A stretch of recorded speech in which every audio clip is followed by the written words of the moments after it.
అన్నమయ్య జిల్లా కేంద్రాన్ని యథాతథంగా రాయచోటిలోనే కొనసాగించాలని ముస్లింలు పెద్ద ఎత్తున ర్యాలీ నిర్వహించారు. స్థానిక ఠాణా సెంటర్ నుంచి తహసీల్దార్ కార్యాలయం వరకు కొనసాగిన ర్యాలీలో జస్టిస్ ఫర్ రాయచోటి అంటూ ఆందోళనకారులు నినాదాలు చేశారు.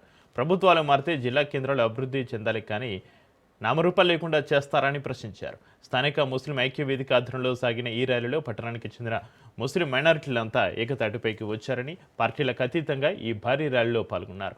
జిల్లా కేంద్రాన్ని రాయచోటిలో కొనసాగే వరకు ఉద్యమాన్ని కొనసాగిస్తామని ప్రభుత్వాన్ని హెచ్చరించారు.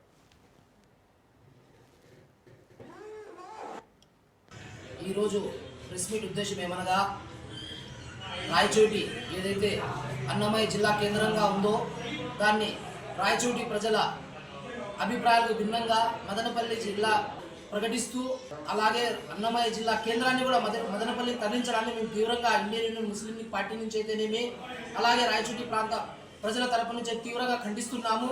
లేదంటే ఏదైనా రాయచోటి ప్రజాప్రతినిధుల ఏకాభిప్రాయం కోరినారా? ఏమీ లేదు. అన్నమయ్య జిల్లా అదే విధంగా కొనసాగుతుందని చెప్పి మభ్యపెట్టి మోసం చేసి ఈరోజు రాయచోటి ప్రజల గొంతులను నిర్దాక్షిణ్యంగా కోయడం జరిగింది. ఈ ఘనత కేవలం మన ముఖ్యమంత్రి చంద్రబాబు నాయుడు గారికి చెందుతుంది. ఆయన చరిత్రలో రాయచోటి ప్రజలకు చేసిన తప్పును ఒక ద్రోహిగా మిగిలిపోతారు చంద్రబాబు నాయుడు గారు.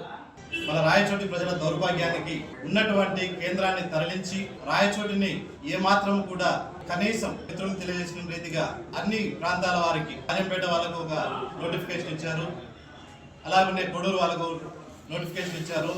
కానీ అన్నమయ్య జిల్లా కేంద్రంగా కొనసాగుతున్నటువంటి రాయచోటిని కేంద్రం నుంచి తొలగిస్తామనేటువంటి అంశాన్ని ఎక్కడ కూడా ప్రస్తావించకుండా మరి ఉన్నట్టు ఉండి ప్రజల యొక్క మనోభావాలను దెబ్బతీసే విధంగా రాయచోటిలో ఇప్పుడిప్పుడు అభివృద్ధి చెందుతున్నటువంటి ప్రాంతాన్ని పూర్తిగా మరి పతనం వైపు నడిపించేటువంటి దిశగా తీసుకున్నటువంటి నిర్ణయాన్ని మా కాంగ్రెస్ పార్టీ తరఫు నుండి మేము తీవ్రంగా ఖండిస్తున్నాం.